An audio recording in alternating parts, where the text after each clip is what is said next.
లోక కళ్యాణార్థం శ్రీ వాసవి కన్యకా పరమేశ్వరి అమ్మవారు ఆత్మార్పణ చేయడం జరిగిందని మాజీ మంత్రి వెల్లంపల్లి శ్రీనివాసరావు తెలిపారు. మంగళవారం పాత బస్తీలోని శ్రీ వాసవి కన్యకా పరమేశ్వరి దేవస్థానం కొత్తగూడలో ఆదివాసీ నాయకులు కొనగళ్ల విద్యాధర ఆధ్వర్యంలో శ్రీ వాసవి అమ్మవారి ఆత్మార్పణ దినోత్సవ కార్యక్రమాన్ని ఘనంగా నిర్వహించారు. ఈ కార్యక్రమంలో ముఖ్య అతిథిగా పాల్గొన్న మాజీ మంత్రి వెల్లంపల్లి శ్రీనివాసరావు వాసవి అమ్మవారికి పట్టు వస్త్రాలు సమర్పించి ప్రత్యేక పూజలు చేశారు. ఆలయానికి విచ్చేసిన వెల్లంపల్లికి ఆదివాసీ నాయకులు ఘనంగా స్వాగతం పలికారు. ఈ సందర్భంగా వెల్లంపల్లి మాట్లాడుతూ యావత్ తెలుగు ప్రజలు శ్రీ వాసవి అమ్మవారి ఆత్మార్పణ పర్వదిన వేడుకల్లో పాల్గొంటున్నారని చెప్పారు. విజయవాడ పశ్చిమ నియోజకవర్గంలోని అన్ని దేవాలయాల్లో మహిళలు సామూహిక కుంకుమార్చనలు, హోమాలు నిర్వహించడం జరుగుతుందన్నారు. రాష్ట్రంలోని కూటమి ప్రభుత్వం ఆర్యవైశ్యుల పట్ల దారుణంగా వ్యవహరిస్తుందని, కూటమి ప్రభుత్వం దారుణాల నుంచి ఆర్యవైశ్యులను కాపాడాలని కోరుతూ శ్రీ వాసవి అమ్మవారికి ప్రత్యేక పూజలు నిర్వహించినట్లు ఆయన చెప్పారు. రాష్ట్రంలోని పలు ప్రాంతాల్లో ఆర్యవైశ్యుల నాయకులను కూటమి నాయకులు దారుణంగా వేధిస్తున్నారని వెల్లంపల్లి విమర్శించారు. పెనుగొండను వాసవి పెనుగొండగా పేరు మార్చడంతో రాష్ట్ర ప్రభుత్వం సరిపెట్టడం సరికాదని, ముఖ్యమంత్రి చంద్రబాబు ఎందుకు ఆమెకు పట్టు వస్త్రాలు సమర్పించలేదని ప్రశ్నించారు. ఆర్యవైశ్యులంటే ముఖ్యమంత్రికి కూటమి నాయకులకు చిన్న చూపని విమర్శించారు. అమరావతిలో ఎన్టీఆర్ విగ్రహాన్ని ప్రభుత్వ పరంగా ఖర్చు పెడుతున్నారని, అయితే ఆంధ్ర రాష్ట్ర అవతరణ కోసం ప్రాణత్యాగం చేసిన అమరజీవి పొట్టి శ్రీరాములు విగ్రహ ఏర్పాటుకు మాత్రం చందాలు వేసుకోవాలని చెప్పడం దారుణమని ఆయన ఆందోళన వ్యక్తం చేశారు. చందాల పేరుతో ఆర్యవైశ్యులను కూటమి నాయకులు దోపిడీ చేస్తున్నారని ఆగ్రహం వ్యక్తం చేశారు. ఈ కార్యక్రమంలో ఆర్యవైశ్య నాయకులు పెద్ద ఎత్తున పాల్గొన్నారు.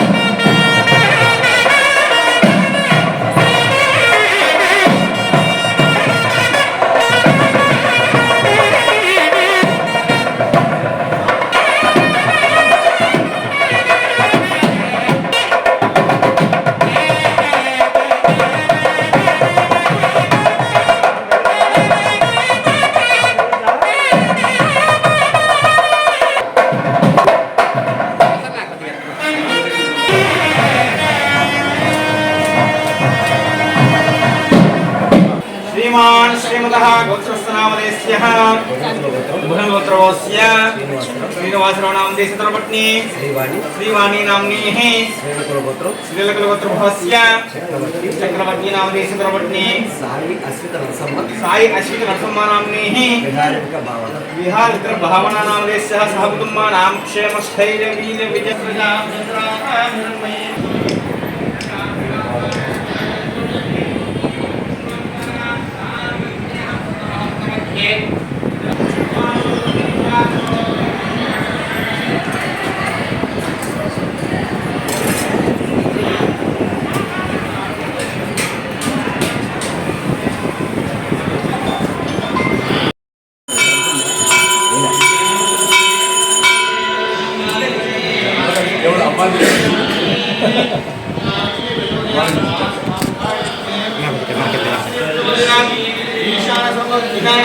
ईश्वर सर्वभूतानां ब्रह्मादिवत ब्रह्मण ब्रह्मा स्वमेते अश्वमेश्वं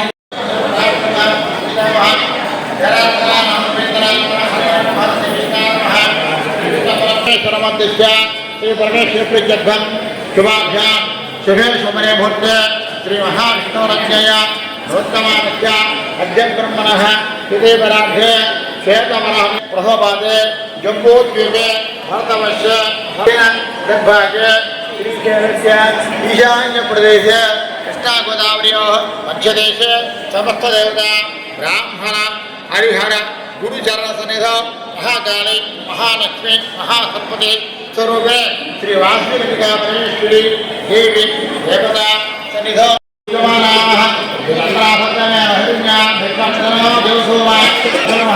वस्त्रान्ताम् अक्षतान् समर्पयामि गणपति अक्षरेश नमस्कारं वस्त्राक्षतां समर्पयामि विद्यापीठं परमं पवित्रं प्रजापतेभ्यः साहाय्य प्रस्ताद आयुष्यमद्रियं शुभ्रं विद्यापीठं परमस्तेजः श्री महादेवताभ्यो नमः विद्यापीठार्थम् अक्षतां समर्पयामि गणपति अक्षरेश नमस्कारं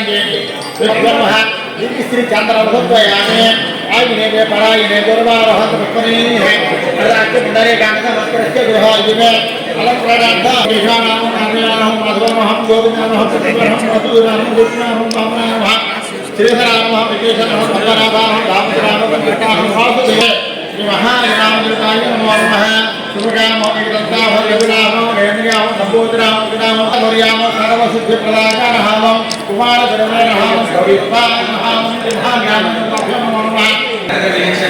పక్కన వాళ్ళని పరిశీలించుకుంటూ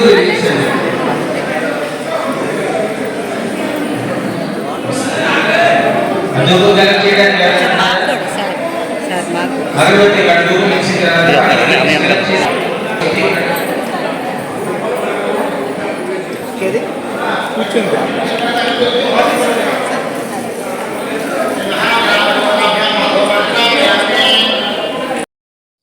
శ్రీ వాసవి కన్యకా పరమేశ్వర అమ్మవారి యొక్క ఆత్మార్పణ పర్వదినోత్సవం ఈరోజు లోక కళ్యాణార్థం ఆత్మార్పణ చేసిన అమ్మవారు వాసవి అమ్మవారు.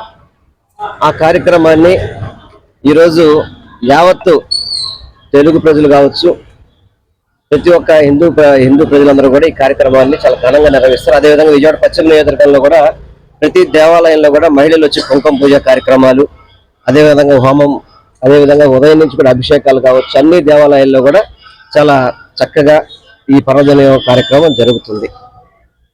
ఈ యొక్క కార్యక్రమాన్ని కూడా రాజకీయం చేసే విధంగా ఈ కూటమి ప్రభుత్వం పనిచేస్తుంది. ఏదో ఇది మేము రాష్ట్ర పండగ కింద అని చెప్పి అన్నారు. రాష్ట్ర పండగ ప్రకటించారు, బాగానే ఉంది. ఏదైనా ఒక్క రూపాయి అక్కడ నిధులు విడుదల చేశారా? ఫస్ట్ సారి చంద్రబాబు నాయుడు గారు పట్టు వస్త్రం తీసుకెళ్లారు, ఒకసారితో అయిపోయిందా మరి అమ్మవారికి? అదే మరి తిరుమల తిరుపతి వెంకటేశ్వర స్వామికి అయితే కనుక మీరు ప్రతి సంవత్సరం కూడా పట్టు వస్త్రం ఇస్తారు కదా, మరి అదే ఆనవాయితీ కొనసాగించేటట్టయితే చంద్రబాబు నాయుడు గారు మరి ఈ సంవత్సరం కూడా పట్టు వస్త్రం ఇవ్వాల్సిన అవసరం ఉంది కదా. మరి ఇవ్వకుండా వేరే వాళ్ళకి అది ఎంగేజ్ చేశారంటే వాసవి మాత మీద ఎంత గౌరవం ఉందో, వాసవి మాత మీద ఎంత భక్తి ఉందో అనేది ఈరోజు చంద్రబాబు ప్రభుత్వంలో అర్థమవుతుంది. ఇంకా నేను ఈరోజు అవి మాట్లాడకూడదు అనుకున్నా, కానీ వాళ్ళు ప్రతిదీ కూడా రాజకీయమే చేస్తున్నారు. జనరల్గా వాసవి మాత అంశతోనే ఆర్యవైశ్యులంతా కూడా ఈరోజు వారి యొక్క అంశతో జన్మించిన వాళ్ళందరూ కూడా ప్రతి ఒక్కళ్ళు కూడా అటువంటి ఆర్యవైశ్యుల మీద ఈరోజు రాష్ట్ర వ్యాప్తంగా చూసుకుంటే కనుక దాడులు, ఎన్ని దాడులు జరుగుతున్నాయి అన్ని దాడులు జరుగుతున్నాయి. వ్యాపారాలు లేవు. ఇప్పుడు వ్యాపారాల మీద జిఎస్టీ అని చెప్పిన అధికారులతో దాడులు చేస్తున్నారు. అదేవిధంగా ప్రజల్లో కనుక సంఘటన చూసుకుంటే అవినాష్ అనే కుర్రాడిని నిర్మానుషంగా పోలీసులు పడితే ఆ పోలీసుల మీద చర్యలు లేవు. అదేవిధంగా మన పిడుగురాళ్ళు జ్యోతి అమ్మాయిని అక్రమంగా స్టేషన్ తీసుకెళ్లి నిర్బంధించి మళ్ళీ వదిలేయడం జరిగింది. కానీ ఆ సీఎం మీద అందరూ అర్ధరాత్రి కూడా తీసుకెళ్లి ఆ తర్వాత 12:30 తర్వాత వదిలేశారు. ఆ సీఎం మీద చర్యలు లేవు. అదేవిధంగా మన దర్శి నియోజకవర్గంలో ఆంజనేయులు అని చెప్పని రేషన్ డీలర్ రాజీనామా చేయలేదని చెప్పి అతన్ని కిడ్నాప్ చేసే విధంగా చేస్తే అతను భయపడి ఒక దేవాలయంలో తలదాల్చుకుంటే అతని మీద కూడా కేసులు పెట్టడం జరిగింది. మొన్న చీరాల్లో తెలుగుదేశం వాళ్ళు అక్కడ ఒక సుజాత గారు అని చెప్పని ఒక మహిళ, వారి కుమారుడు ఏదైతే కాల్ మనీ అంటే ఎక్కువ వడ్డీలతో వాళ్ళు ఏదో కోవిడ్ టైంలో డబ్బు అవసరం తీసుకుంటే దానికి 5 6 డబ్బు చెల్లించినప్పటికీ కూడా ఆ తెలుగుదేశంలో ఉన్న నాయకుడు వీళ్ళని ఇబ్బంది పెడుతుంటే వాళ్ళ ఆత్మహత్య చేసుకోవడం జరిగింది. ఆ సుజాత గారేమో హాస్పిటల్ తీసుకెళ్ళిపోయి చనిపోయారు, వారి కుమారుడేమో హాస్పిటల్కి వెళ్ళి చనిపోయారు. ఆ మరణవారం ఉద్యమాలు ఇస్తే ఇప్పటికీ వాళ్ళ మీద కేసులు లేవు. అదేవిధంగా నంద్యాలలో చూసుకుంటే కనుక వాసు అని చెప్పని వారి స్థలాన్ని తెలుగుదేశం నాయకులు కబ్జా చేశారని చెప్పని అతను స్వయాన జనసేనకు సంబంధించిన ఆర్యవైశ్య నాయకుడు. దాని మీద ఎటువంటి పురోగతి లేదు. అనంతపురంలో నిన్న మా వెంకటరామరెడ్డి గారు చెప్పారు, అక్కడ ఒక ఆర్యవైశ్య సోదరుడి స్థలాన్ని కబ్జా చేశారనేది. ఆర్యవైశ్యులు అంటే చులకన భావంతో ఈ కూటమి ప్రభుత్వం పనిచేస్తుంది. ఆర్యవైశ్యులకు ఎక్కడ కూడా భద్రత లేదు, వ్యాపారంలో భద్రత లేదు, వ్యాపారాల మీద దాడులు చేస్తారు. ఏదైనా వాళ్ళకి ఏమన్నా ఆర్యవైశ్యులు కనుక వాళ్ళు చెప్పిన మాట వినకపోతే వాళ్ళు ఇష్టం వచ్చినట్టు హింసిస్తున్నారు. ఈరోజు ఎందుకు మాట్లాడుతున్నా అంటే వాసవి మాతకి మేము మొరబెట్టుకుంటున్నాం, అమ్మ ఆర్యవైశ్యులు నువ్వే కాపాడి కూటమి ప్రభుత్వం బాధ నుంచి మమ్మల్ని రక్షించు అని చెప్పని ఈరోజు వాసవి మాతకి మేము అందరూ కూడా పూజలు చేసుకోవడం జరుగుతుంది. ఎందుకంటే ఈ 18 నెలల్లో చూసుకుంటే కనుక విపరీతమైన మారణకాండ. ఎందుకంటే ఆర్యవైశ్యులు ఎప్పుడు కూడా సేవాభావంతో పనిచేస్తారు. మా వాసవి అమ్మవారు చెప్పింది ఏంటంటే ప్రతి ఒక్కరికి సేవ చేయమని చెప్పండి. మీరు ఎక్కడికైనా వెళ్ళండి, వాసవి సంఘాలు కానివ్వండి, వాసవి సత్రాలు కానివ్వండి, నిత్యాన్నదానాలు కానివ్వండి, ప్రతిదీ కూడా వీలైనంత వరకు ఎంత సహాయం చేయగలుగుతాం సహాయం చేసే తత్వం ఉన్న వ్యక్తులు ఆర్యవేసులు కానీ వాసవి మత బిడ్డలు కానీ వాళ్ళకి ఈరోజు ఈ కూటమి ప్రభుత్వం రక్షణ లేదు, భద్రత లేదు. చాలా ఇబ్బందికరంగా ఉంది. ఎందుకంటే మీడియా కూడా దయచేసి అన్ని చూపెట్టాలి. చీరాల ఘటన ఎందుకు ఇప్పటివరకు కూడా బయటికి రాలేదు? చీరాల ఘటన కేసులు లేవు. ఒక తల్లి కొడుకు ఆత్మహత్య చేసుకుంటే దాని మీద ఇంతవరకు కూటమి ప్రభుత్వం స్పందించిన పరిస్థితే లేదు. ఇదే ఆర్యవేసుల మీద అంటే ప్రామంతే మీకు? ఏదో మేము పొట్టి శ్రీరాములు గారి విగ్రహానికి స్థలం ఇచ్చేసాం, మేము అక్కడ మీరు ఆర్యవేసుల దగ్గర డబ్బులు దండుకొని మీరు అక్కడ విగ్రహాలు కట్టండి అని చెప్పని ఏదో ఒక చిత్తు కాగితం లాగా ఇచ్చేసి దానికి తగ్గట్టు అక్కడ కొంతమంది తెలుగుదేశానికి సంబంధించి ఆర్యవేసులు కొంతమంది ఉన్నారు. దూడు బస్సులలాగా అక్కడికి వెళ్ళడం, ప్రతి ఆర్యవేసుల దగ్గరికి వెళ్ళి అంగుళానికి 5,000 రూపాయలు అంట. విగ్రహం పెట్టడానికి అంగుళానికి 5,000 రూపాయలు డబ్బులు కావాలంట. అదే ఎన్టీ రామారావు గారి విగ్రహానికి 1750 కోట్లు రాష్ట్ర ప్రభుత్వం పెడుతున్నప్పుడు పొట్టి శ్రీరాములు విగ్రహం 58 అడుగుల విగ్రహం రాష్ట్ర ప్రభుత్వం పెట్టలేదా? అంటే రాష్ట్రం కోసం ఆయన ప్రాణాలు త్యాగం చేయలేదా? అంటే మేము స్థలం మీద ఇచ్చేసాము, ఆ స్థలంలో మీరు విగ్రహం పెట్టేసుకోండి, మీరు వసూలు చేసుకుని దండుకోండి అని చెప్పి ఒక పక్క విగ్రహానికి డబ్బులు వసూలు చేయడం, ఆ వారం దాన్ని దండుకోవడం కూడా, ఆర్యవేసుల మీద దాడులు, ఆర్యవేసుల మీద చందాలని చెప్పి వసూలు చేయడం, ఇవన్నీ కూడా చాలా బాధాకరం. అందుకే ఈరోజు మా అమ్మవారికి మేము అందరూ కూడా మొరపెట్టుకుంటున్నాం. అమ్మ, మమ్మల్ని ఈ కూటమి ప్రభుత్వం బాధల నుంచి తప్పించు, మమ్మల్ని కాపాడని చెప్పని మేము అమ్మవారిని వేడుకునే పరిస్థితి ఈ రోజు కూటమి ప్రభుత్వం తీసుకొచ్చిందని చెప్పని మీ ద్వారా నేను తెలియపరుచుకుంటాను. Like, subscribe and press the bell icon for new updates.